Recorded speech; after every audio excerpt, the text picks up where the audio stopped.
자, 오늘 본문을 통해서 너희가 나를 버렸으므로 라는 제목으로 말씀의 은혜를 같이 나누겠습니다. 자, 하나님께서 이스라엘 백성을 애굽에서 건져내셔서 40년 동안 광야에서 훈련하시고 그리고 약속의 땅 가나안으로 들어가게 하셨습니다. 그리고 여기서 또 정복 전쟁 하는 시간이 한 15년 걸렸고 거기서 이제 정착을 하고서 사사 시대가 펼쳐졌어요. 그때는 왕이 없었습니다. 하나님의 뜻이에요. 하나님이 직접 다스리는 그런 나라를 하나님이 원하셨고 그들에게는 그들의 어려운 일들을 필요를 돕고 지도해주는 이제 사사, 이제 정확하게 말하면 이제 재판관이라고도 할 수 있어요. 그래서 이제 백성들의 어려운 일들을 지도해주고 재판해주는 그런 사사, 이런 사람들을 세웠습니다. 그런데 그때의 기록은 뭐예요? 백성들이 각기 자기 소견에 오른 대로 행하였더라. 하나님께서 율법을 주셨고 다 그렇게 어떻게 살아야 될지를 알려주셨는데 백성들이 자기 마음대로 살았습니다.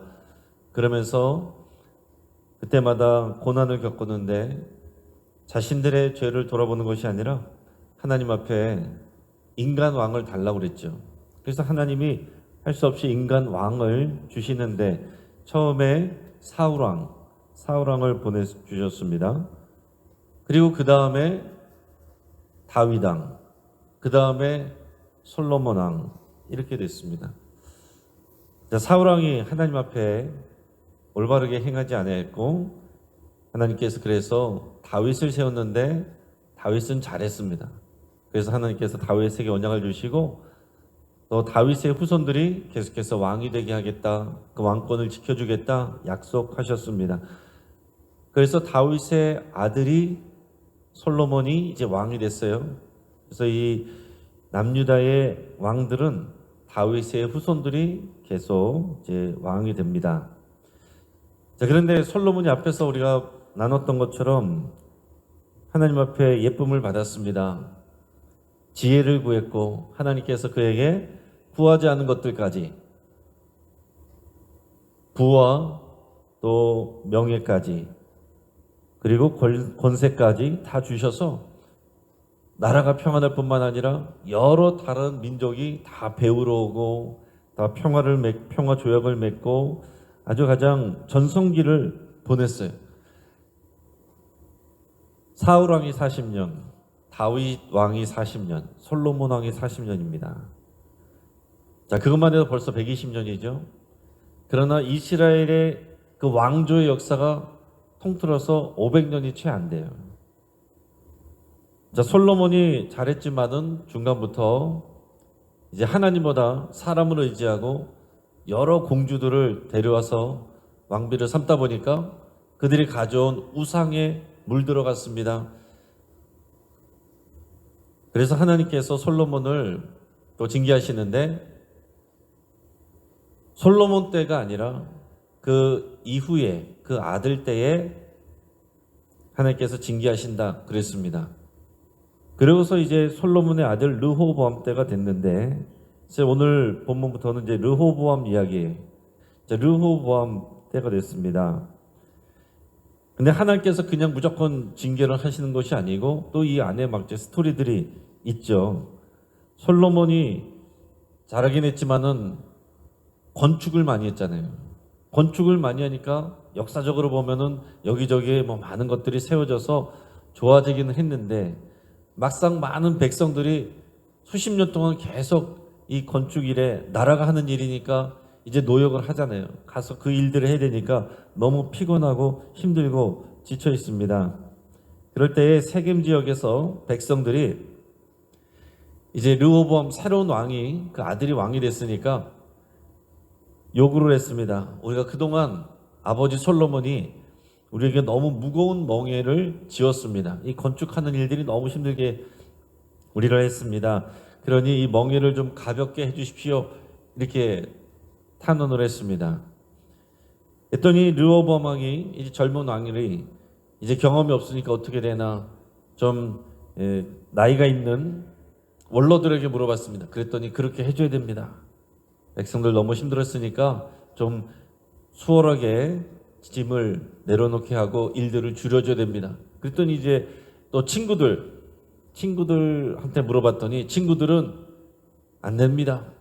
저들을 아주 더 강력하게 기어오르지 못하게 더 많은 일들을 시켜야 됩니다. 르호보암이 어리석어서 이 원로들의 말을 들어야 되는데 이 젊은 자기 친구들 중심의 신하들의 이야기를 듣고서 더 일들을 무겁게 하고 더 관리 감독을 어렵게 했습니다. 그랬더니 어떻게 돼요? 반역이 일어난 거죠. 반역이 일어나서 북쪽 10개의 지파를 중심으로 나라를 그냥 독립해 버렸습니다. 북쪽 10개 지파는 원래부터 좀 친했어요. 그리고 아래에 유다 지파가 또 이제 크게 있었고, 그래서 북쪽의 10개 지파가 여로보암이라는 사람을 왕으로 세우고 그때부터 이제 분열 왕국이 시작이 된 것입니다. 여로보암은 이제 공사 책임자였습니다. 그러니까 뭐 쉽게 말하면은 노조위원장 정도 되는 거죠. 그래서 앞에 나와서 막 이렇게 또 탄원을 하고 했다가 안 되니까 사람들이 아예 이 공사 책임자였던 이 여로보암을 왕으로 세워서 북이스라엘이 되고 그때부터는 이제 남유다로 나뉘어지게 됩니다. 자, 르호보암은 이런 상황에서 하나님의 말씀을 그래도 따랐어요. 하나님께 여쭤보니까 하나님이 전쟁을 멈추라 그래서 전쟁을 멈췄고요. 예루살렘 성을 중심으로 방어 성읍을 견고히 세웠습니다. 그리고 북이스라엘에서 이 나라는 세워졌지만 이 여로보암이라는 사람이 하나님을 온전히 섬기지 않았거든요. 그랬더니 이제 북쪽에 있던 레위인들 또 경건한 사람들 이러한 사람들이 여기는 이러면 안 된다 그래서 남유다 쪽으로 내려왔습니다. 그래서 남유다 이 나라는 좀 경건한 사람들이 좀 신앙을 견고하게 세워줬어요. 이 르호보암 왕이 처음에 3년 동안은 잘했습니다. 다윗과 솔로몬의 길을 따르면서 나라를 안정시켰어요. 그래서 하나님께서 은혜를 주시고 복을 주셨습니다. 근데 문제가 여기서부터 일어나요. 오늘 본문 12장으로 넘어오면서 상황이 달라지는데 나라가 견고해졌습니다. 힘이 강해졌습니다. 물론 이제 나라가 두 쪽 났지만 그래도 남유다에 하나님께서 복을 주셨어요. 잘 되게 해주셨습니다. 근데 나라가 평안해지니까 어려움을 지나갔지만 나라가 평안해지니까 어떻게 됩니까? 솔로몬의 아들 르호보암 왕과 백성이 교만해집니다. 하나님의 율법을 버립니다. 그리고 자기 하고 싶은 대로 하면서 살아갑니다. 그 결과 하나님이 징계를 내리시는 내용이 오늘 본문에 나오는 거예요. 자, 오늘 본문의 1절에서 4절까지 말씀을 12장 1절에서 4절까지 말씀을 같이 읽겠습니다. 르호보암의 나라가 견고하고 세력이 강해짐에 그가 여호와의 율법을 버리니 온 이스라엘이 본받은지라. 그들이 여호와께 범죄하였으므로 르호보암 왕 제5년에 애굽 왕 시삭이 예루살렘을 치러 올라오니 그에게 병거가 1200대요 마병이 6만 명이며 애굽에서 그와 함께 온 백성 곧 리비아와 숲과 구스 사람이 헤아릴 수 없이 많더라. 시삭이 유다의 견고한 성읍들을 빼앗고 예루살렘에 이르니. 아멘. 자, 1절 보시면 르호보암의 나라가 견고하고 세력이 강해짐에 하나님이 은혜를 주셨어요. 복을 주셨습니다. 그랬더니 그가 이 왕이 르호보암 왕이 여호와의 율법을 버리고 온 이스라엘이 본받은지라. 리더가 율법을 따르지 않으니까 온 백성들이 그거를 따라갑니다. 리더가 그래서 참 중요한 거예요. 리더가 하는 대로 백성들이 따라갈 수밖에 없어요. 리더가 하나님을 잘 섬기면 백성들도 하나님을 잘 섬기는 것이고, 또 리더가 또 율법을 저버리고 교만해지면 백성들도 그거를 따라가게 되는 겁니다. 나라가 강해졌을 때 이런 문제가 일어났다는 거예요. 그래서 하나님께서 애굽 왕 시삭이 이제 이 남유다를 또 공격해 오는 것을 하나님께서 이제 내버려 두십니다. 그래서 하나님께서 징계하시는 거예요. 하나님이 징계하실 때, 하나님의 백성을 징계하실 때 항상 3단계가 있다고 그랬습니다. 처음에는 기근을 줘요. 그래도 말을 안 들으면 전염병이 돌게 합니다. 그래도 말을 안 들으면 최종적인 것이 이웃나라 강대국의 공격을 받게 하는 거예요. 지금 애굽 왕 시삭이 수많은 군사를 이끌고 예루살렘까지 쳐들어온 거예요. 하나님께서 은혜 주셔서 나라가 강해지니까, 나라가 분리되고 어려움을 겪었지만은 하나님이 복 주셔서 잘 되니까 처음에 겸손과 의지가 사라지고 교만과 자기 힘을 의지하는 이런 착각에 빠지게 됐다는 것입니다. 사랑하는 여러분, 우리가 하나님을 버리면 하나님도 우리를 버리십니다. 물론 그러나 완전히 버리시는 건 아니에요. 하나님은 하나님의 백성을 징계하시고 훈련하시는 거죠. 자, 하나님 앞에 우리가 하나님이 복을 주셔서 형통한 때에 하나님을 더 잘 섬겨야 됩니다. 이게 사람들이 어리석은 게 하나님이 복을 주셔서 형통하면 그때부터 게을러져요. 교만해집니다. 열심을 잃어버립니다. 하나님보다 세상을 좋아하고 다른 것들을 의지합니다. 형통한 때 하나님을 놓치면 위기의 때에 하나님의 도움을 구할 수 없게 돼요. 르호보암의 아버지 솔로몬도 그랬어요. 르호보암의 아버지 솔로몬도 하나님께서 지혜와 부귀와 영광도 주셨는데 너무 잘 나가니까 하나님을 오히려 섬기지 않고 그 마음이 흩어졌습니다. 하나님의 주신 은혜들을 소중히 여기지 않았습니다. 당연하게 여겼습니다. 내가 한 거지 이런 생각을 갖게 됩니다. 사람들의 칭찬과 사람들이 흠모하고 존경하니까 자아도취됐습니다. 그러니까 어느 순간부터 솔로몬도 하나님을 섬기지 않고 의지하지 않는 거예요. 자신의 재력, 정치력, 군사력을 신뢰하고 의지하게 된 것입니다. 여러분, 이스라엘 역사는 다 그거예요. 그 역사를 보면서 따라 배워야 되는데 똑같이 반복하고 똑같이 반복하는 것입니다. 그 반복이 오늘 우리에게서 일어나지 않기를 축복합니다. 그러나 사람들, 또 성도들도 보면 다 똑같습니다. 힘들고 어려울 때 하나님 앞에 엎드려져 기도하고, 그러면 하나님께서 또 은혜 주시고 다시 형통케 하시면 어느 순간부터 또 하나님 앞에서 열심을 잃어버리고 그 의지를 잃어버리고 나태해지고 신앙에서 뒤로 물러가고 하나님보다 다른 것들을 더 의지하고 소중히 여기다가 하나님 앞에 또 징계를 받고 또 어려움을 당합니다. 그러면 그때 다시 또 회복하는데 또 시간이 걸려요. 하나님이 잘해 주실 때 잘하는 게 지혜로운 것입니다. 그래서 저도 말씀드린 것처럼 어릴 때부터 이런 말씀을 알았기 때문에 저의 어떤 모토 같은 것이 하나님이 잘해 주실 때 더 잘하자 이거예요. 그 주변에서 시험 들었다가 일어났다가 또 열심히 나오는 것 같다가 또 안 보였다가 그런 사람들이 많거든요. 잘할 때 더 잘하자. 하나님께서 잘할 때 더 잘하면 하나님께서 더 은혜 주시고 책임져 주십니다. 오늘 그래서 이 새벽을 꾸준히 정말 이 자리를 지키는 여러분들이 귀한 분들이고 소중한 분들이고 또 여러분들이 이 교회의 귀한 자산이다 이렇게 말할 수 있어요. 그러니까 여러분들이 피곤하지만 이 새벽을 깨어서 이 자리를 지키는 건 너무나도 귀한 일이고 아름다운 일입니다. 이 신앙에서 여러분 물러나지 마시기를 축복합니다. 하나님은 서비스맨이 아니고 자동 판매기도 아닙니다.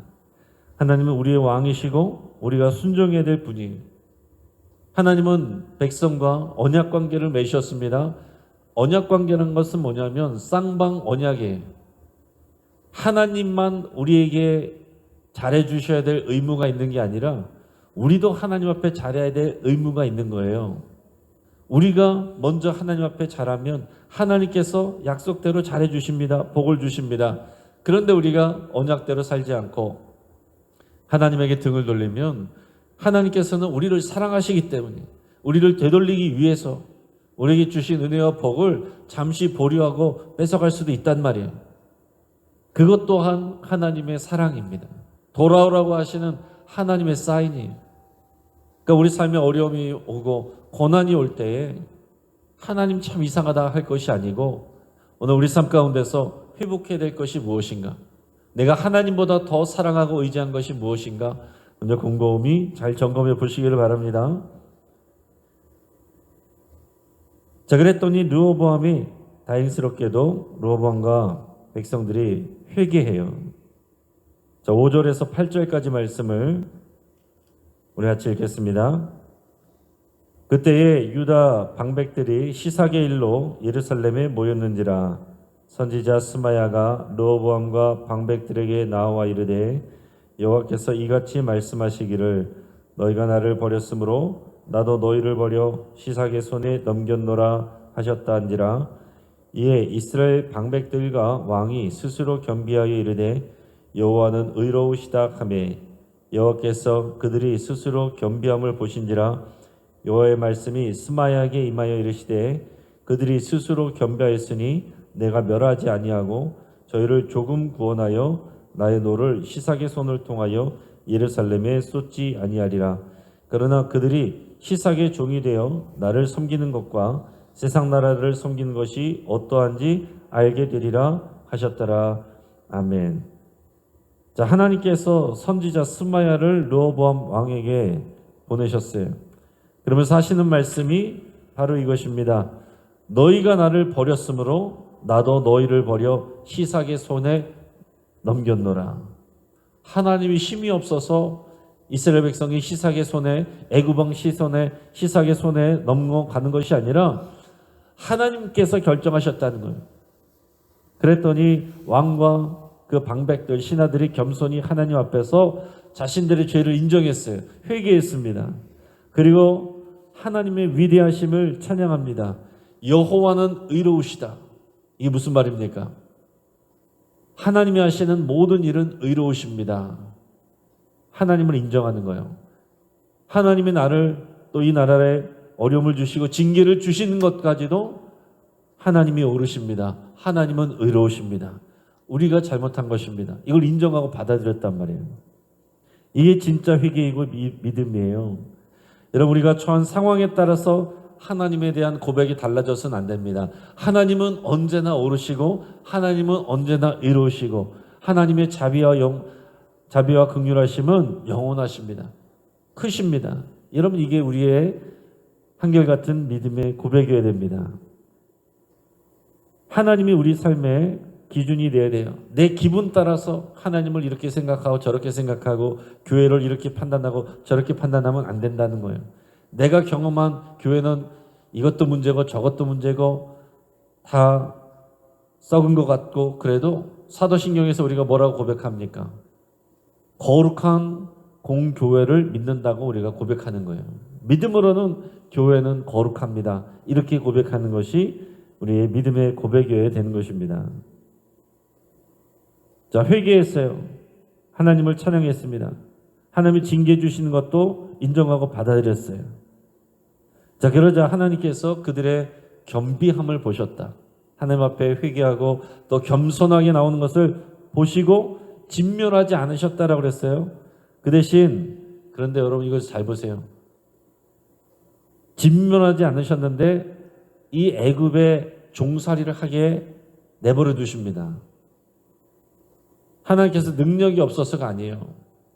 왜 그랬느냐? 우리가 방금 읽은 것처럼 하나님을 왕으로 섬기는 것과 이 세상 왕을 섬기는 것, 어떤 것이 더 좋은 것인지 너희가 보고 배워라.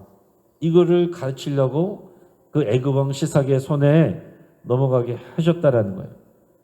그래서 완전히 나라가 망하거나 진멸되지 않았는데 애굽 왕 시삭에서 굉장히 어려움을 당합니다. 그래서 어떻게 됐냐면은 애굽 왕 시삭이요 쳐들어왔습니다. 예루살렘에 쳐들어와서 이 아름다운 솔로몬이 만든 예루살렘 성전에 다 들어와가지고요 성전의 보물을 다 뺏어갑니다. 그리고 솔로몬 성전이 어떻게 얼마나 아름답게 지어졌어요? 모든 기구들을 다 금으로 만들고 금으로 다 씌웠는데 그 금을 다 가져갑니다. 솔로몬 왕이 큰 방패, 금으로 만든 방패 200개, 작은 방패 300개 쫙 늘어났다고 했는데 다 가져가 버렸습니다. 그래서 그 다음에 보면 어떻게 되냐면은 이제 금이 부족하니까 노수로 방패를 만들어요. 노수로 방패를 만들어서 그마저도 왕을 보호할 때만 이렇게 보호하고 방패를 들고 나갔다가 근무가 끝나면 다시 초소에다가 갖다 놨대요. 지금 뭘 보여줍니까? 하나님 앞에 온전히 정말 잘하고 하나님의 은혜 주실 때 솔로몬 때 하나님께서 얼마나 큰 형통함을 주셨어요. 그러나 잘해 주실 때 잘하지 않으니까 그 영광이 사라지고 금이 노수로 바뀌었습니다. 그걸 보여주는 거예요. 얼마나 좀 쪼그라들었어요. 금으로 하나님의 영광을 나타내던 이 성전이 금을 다 빼앗기고 노수로 대체되고 그마저도 쓰고 나서 얼른 또 이제 관리실에다 갖다 놔야 되는 그런 상황으로 바뀌어버렸다라는 것입니다. 자, 그래도 하나님께서 은혜를 주신 거예요. 그럼에도 불구하고 그 죄의 결과는 사라지지는 않았다 하는 것입니다. 근데요, 하나님께서 이렇게 다시 은혜를 주셨는데 안타까운 건 뭐냐면 르호보암이 이렇게 회개를 했지만 계속해서 또 회개하고 잘해야 되는데 또 흐지부지 돼요. 그래서 르호보암의 인생은 절반의 회개, 절반의 배반 이렇게 요약이 됩니다. 여러분, 하나님께서 우리의 인생을 어떻게 요약하실까요? 처음부터 끝까지 한결같이 신실하였다. 이렇게 하나님께서 우리를 인정해 주시면 얼마나 좋겠습니까? 르호보암은 절반의 회개, 절반의 배반. 여러분, 초창기 한국교회는 예배당은 초라했지만은 성령님의 임재와 순수한 믿음이 금보다 빛났습니다. 그러나 시대가 지나면서 외형은 화려해졌고 돈은 많아졌지만 기도와 눈물, 복음의 능력을 잃어버린 교회는 금이 노수로 바뀐 것과 같습니다. 이제 한국교회가 또 이만큼 부흥했다는 것을 자랑하고 그럴 때가 벌써 지나갔어요.